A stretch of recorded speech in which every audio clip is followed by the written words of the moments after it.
Tonight's big story, a local real estate broker on trial accused of predatory lending, deceptive practices, and religious discrimination. The state of Minnesota is going after Chad Bankin, saying he exploited Muslim homebuyers, offering terms so unfair that they were designed to fail. Bankin was able to give his side of the story on the stand today. Our Lou Raguse was in court for that testimony.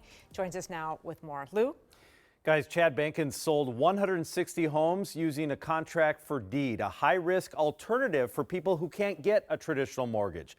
Many of the alleged victims say they lost everything they had because Bankin didn't properly convey those risks. Chad Bankin says he was offering a pathway to home ownership for people who can't use traditional mortgages.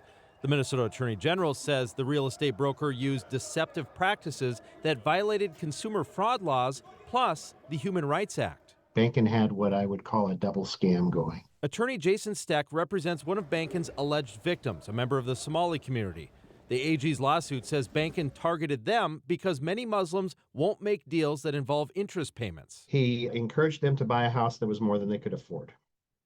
He then went out and purchased the house and jacked up the price by up to $100,000 on top of the original purchase price of the house.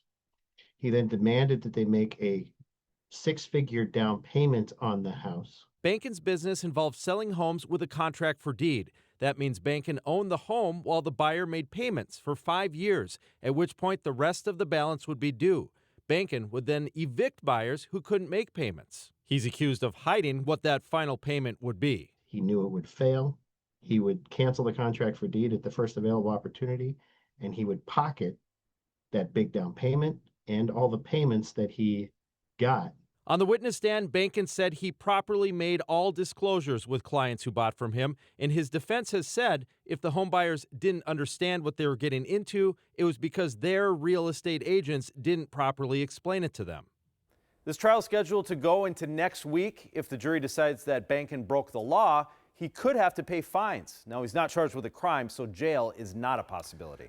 Lou, what about the real estate agents and all of this? Oftentimes we don't understand things. We ask them to look into things for us. Right. So these clients, they were represented by real estate agents. And there was a lot of evidence today that the agents really didn't know exactly what was going on in some of these cases. And that kind of cuts both ways because the AG, the Attorney General, would ask, weren't you concerned that this agent didn't seem to understand? And Bankin would answer no. But part of his defense is that it's the real estate agent's job to explain all these things to their clients.